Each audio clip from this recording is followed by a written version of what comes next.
गृह एवं जेल मंत्री डॉक्टर नरोत्तम मिश्रा का बड़ा बयान सामने आया है। एनआईए की ब्रांच जल्द ही मध्य प्रदेश में खोली जाएगी।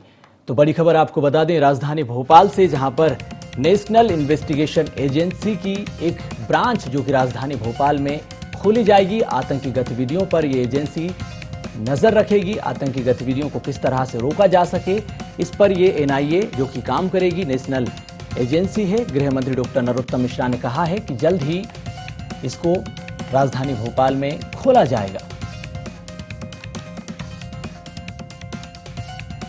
घंटे में कोरोना के संपूर्ण प्रदेश में 45 नए प्रकरण आए हैं, जबकि 20 लोग ठीक होकर अपने अपने घरों की ओर, गंतव्य की ओर गए।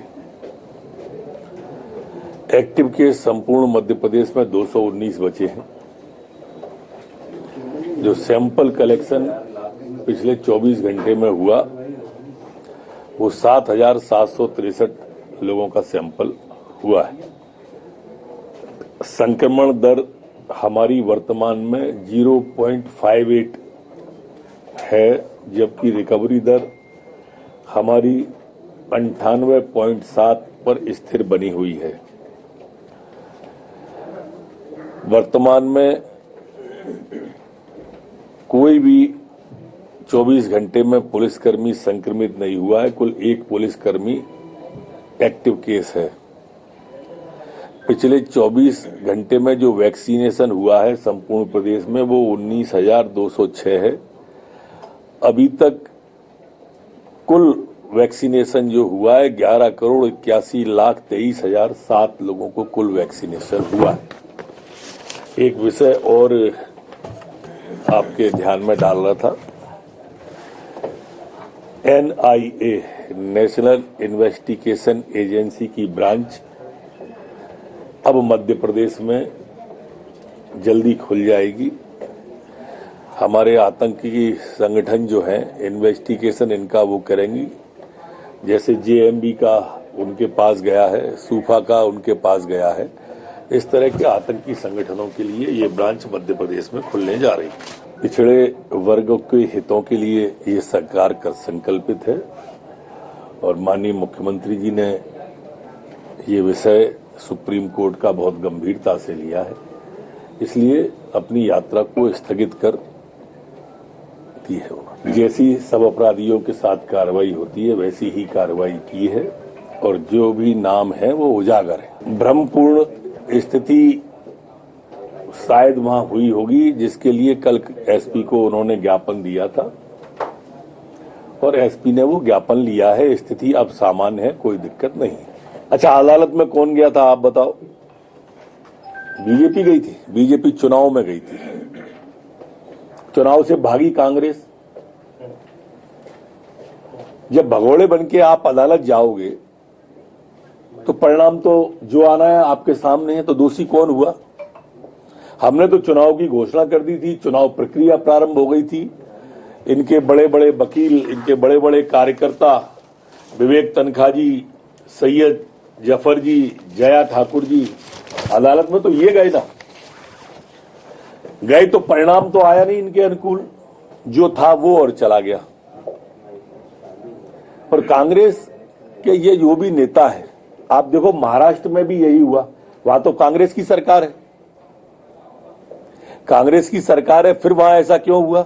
इसके जवाब नहीं है।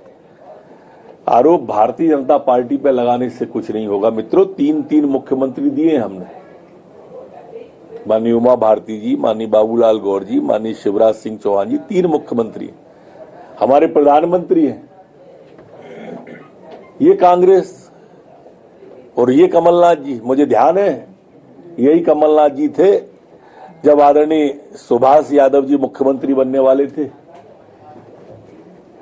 और उनके साथ में धोखा किया। अरुण यादव जी को हटा के अध्यक्ष बने, टिकट नहीं दिया अभी लोकसभा का अरुण यादव जी को। ये वही कमलनाथ जी हैं जो पिछड़े की बात कर रहे हैं। एक भी मुख्यमंत्री कांग्रेस ने पिछड़ा नहीं दिया, एक भी नेता प्रतिपक्ष पिछड़ा नहीं दिया। हमने तो विक्रम वर्मा जी से लेके सेजवार तक, पिछड़े एससी तक नेता प्रतिपक्ष दिए, इनने एक भी नहीं दिया। लेकिन बात पिछड़ों की करते हैं, गले लगा के पीठ में छुरा पिछड़ों की भौंप देते हैं। मैं तो नाम सहित बता रहा हूं, ऐसा क्यों किया ये स्पष्ट करें ना। मध्य प्रदेश के पिछड़े अच्छी तरह से इन्हें जानते हैं।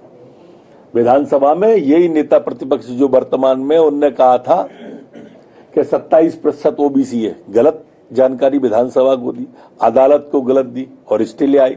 स्टे में पैरवी नहीं की इनने। इनके समय में कार्यकाल पूरा हुआ था, पंचायतों का क्यों नहीं चुनाव कराए इनने।